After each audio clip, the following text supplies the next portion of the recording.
So, you're born somewhere in Latin America. Doesn't matter exactly where. What matters is that from day one, you've got a silver spoon shoved so far down your throat, you're practically choking on privilege. Just kidding. You're dirt poor. Your family lives in a 2-room shack where the roof leaks every time God sneezes. But that's not even the worst part. The worst part is your parents. Your old man is a failed military officer who got discharged for disciplinary issues, which is military code for he punched his commanding officer during a drunken rage. Now he spends his days drowning in cheap rum, and his nights reminding you, with his fists, that you're the reason his life went sideways. Your mother? She's a ghost who happens to be alive. She floats through the house like you don't exist. And honestly, to her, you don't. You learn the survival code early. Trust no one, show no weakness, and never ever expect anyone to love you for free. Your dream is to become a doctor, to escape this hellhole, make real money, and never let anyone look down on you again. But dreams cost tuition, and tuition costs money, and money is something your family doesn't have. Your father wants you to join the military like him, continue the family tradition of failure and alcoholism. You'd rather chew glass, so you do the only thing a poor kid with a big brain can do. You study like your life depends on it, because it does. Fast forward, you're 22, you didn't become a doctor. You didn't have the connections or the cash to grease the right palms, but you did become something almost as useful, an accountant. You land a job in the regional governor's office, not glamorous, but it's a foot in the door. Your boss is the governor himself, a bloated aristocrat who got the position because he married the president's cousin. This guy's idea of hard work is choosing which mistress to visit after lunch. He signs documents without reading them. He naps through meetings. His main talent is nodding importantly while other people solve his problems. And those other people? That's you. You're the one rewriting tax codes at 2 a.m. You're the one finding loopholes that save the province millions. You're the one turning a bankrupt region into a profitable machine. You sleep 3 hours a night. You eat cold rice at your desk. You pour your entire soul into making this incompetent fool look like a genius. In 3 years, the province's revenue increases 20-fold. The president himself sends a letter of commendation. A medal ceremony is held. Photographers flash. Politicians shake hands. The governor stands at the podium, sweating through his expensive suit, reading a speech you wrote for him. He stumbles over words you taught him that morning. He accepts the medal with a humble smile that makes you want to vomit. You're in the back row, clapping, smiling, invisible. That night, alone in your cramped apartment, you stare at the ceiling and make a decision. You're done being the ghost. You're done building empires for fools who can't spell economy without autocorrect. From now on, you're going to be the one they clap for. Whatever it takes, whoever has to bleed. And then the universe hands you a golden opportunity wrapped in chaos. The nation loses a border war, badly. The economy collapses faster than a house of cards in a hurricane. The currency becomes so worthless that people are literally using it as toilet paper. The president, in his infinite wisdom, responds with brutal austerity measures. He cuts subsidies, raises taxes, and watches bread prices triple overnight.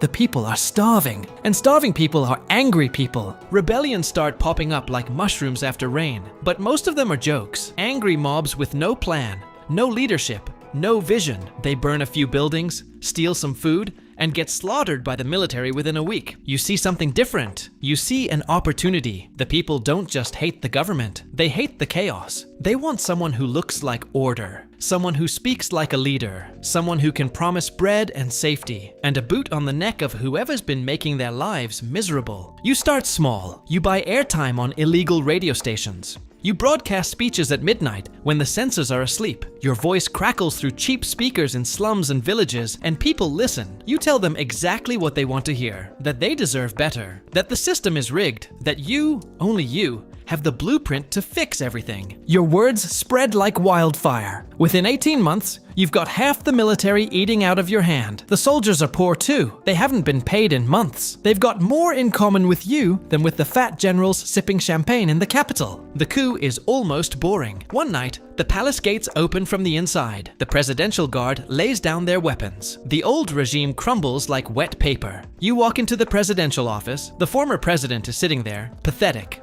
still wearing his silk pajamas. He looks confused, like a child who doesn't understand why his toys have been taken. You don't give a speech, you just nod. Your men drag him away. By morning, you've abolished the old republic. You've renamed the nation the People's Republic. Ironic, considering what's coming. The crowd outside is chanting your name. Women are weeping with joy. Children are being lifted up to see your face. They're calling you the father of the nation. For the first time in your miserable life, you feel like you actually exist. Year 1 is paradise. You're the hero, the savior, the man who rose from nothing and toppled the corrupt elite with nothing but brains and guts. You pass reforms. You execute a few of the old regime's worst offenders in public trials that feel like justice. The newspapers print your face on every front page. Artists paint murals of your likeness on buildings. School children memorize your speeches like prayers. And something dangerous starts growing inside you. Every time they chant your name, every time a general salutes you, every time a minister nervously asks for your approval, you feel a warmth spreading through your chest. It's better than food, better than sleep, better than any drug. You start looking in the mirror differently. The face staring back isn't an accountant's face anymore. It's something more, something almost divine. By year 2, you've stopped pretending to listen to your advisors. Why would you? You built this. You understand this nation better than anyone. When they disagree with you, it doesn't feel like advice. It feels like blasphemy. How dare these insects correct the sun? The purges begin quietly. No dramatic arrests, no public trials. People just vanish. A minister who questioned your economic policy doesn't show up to work one day. A general who laughed at the wrong joke is found dead in his bathtub. Heart attack!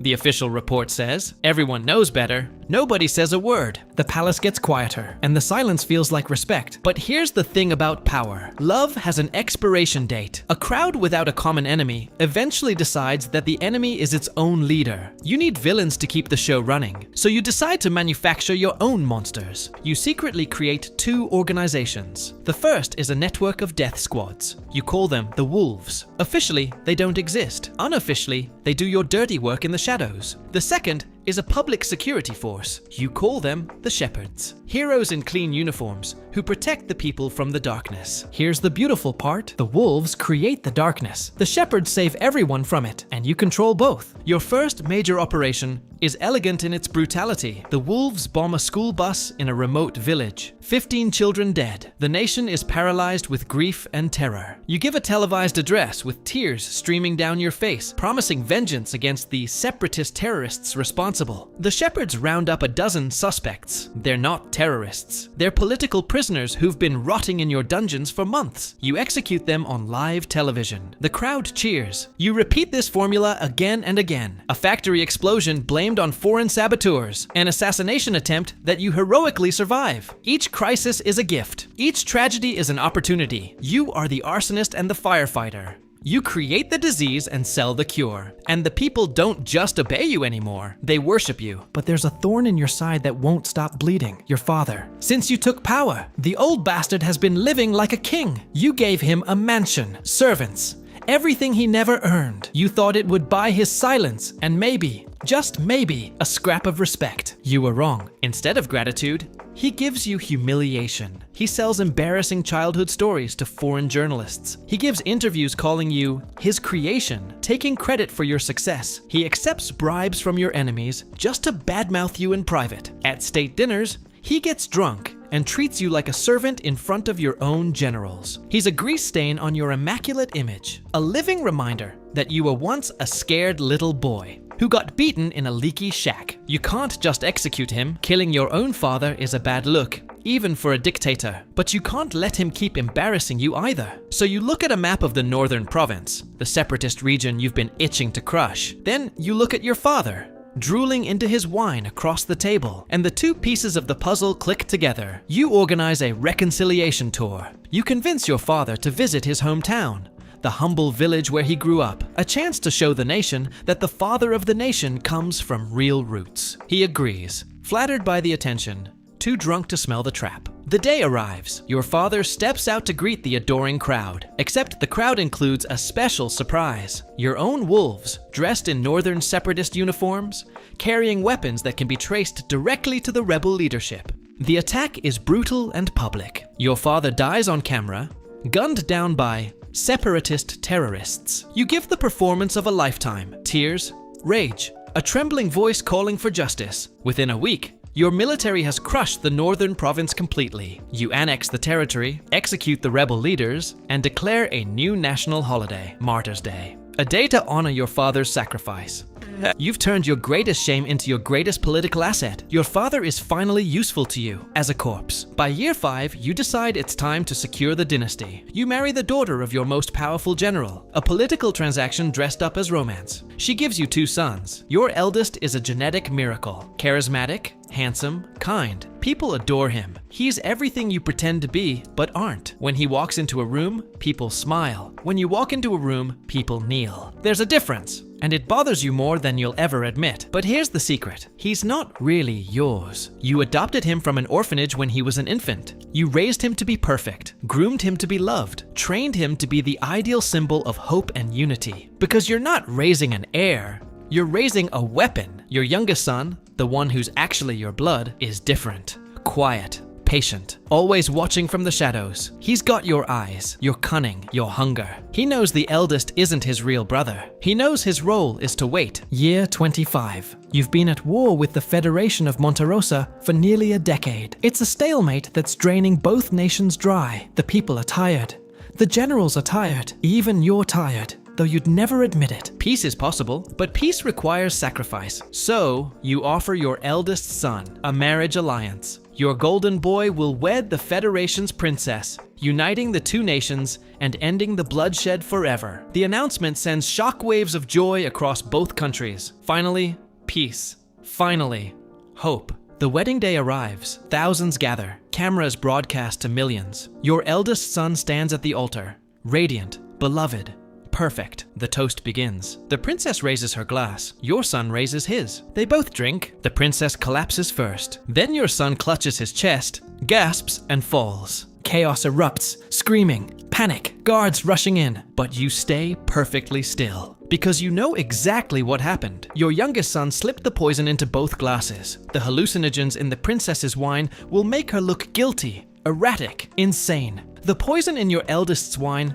will make him a martyr. The Federation is blamed. Their own princess murdered your perfect son. The peace treaty is ash. Your nation howls for blood. The war ends in 10 days. Total victory. The Federation surrenders unconditionally. Their president is executed on live television. Their territory is absorbed into your empire. You give a heartbroken speech. You request 3 days of mourning in absolute solitude. Alone in your chambers, your youngest son emerges from the shadows. The eldest performed perfectly, he says. Just like you planned. You nod. You feel nothing. From the beginning, the golden child was never meant to rule. He was meant to die beautifully, a martyr to justify conquest, and he did his job perfectly. Year 30. Your empire spans half the continent. Your face is carved into mountains. Your name is spoken like a prayer. But you're old now. The hands shake, the mind wanders. The doctors whisper when they think you're not listening. And your youngest son has been waiting long enough. You should have seen it coming. You taught him everything. You taught him that power is survival. You taught him that love is weakness. You taught him that when the old lion can't hunt anymore, you don't wait for nature to take its course. The betrayal comes during a private meeting, just the 2 of you, father and son. He pours the tea himself, a gesture of respect, you think. The first sip tastes slightly bitter. You ignore it. By the second sip,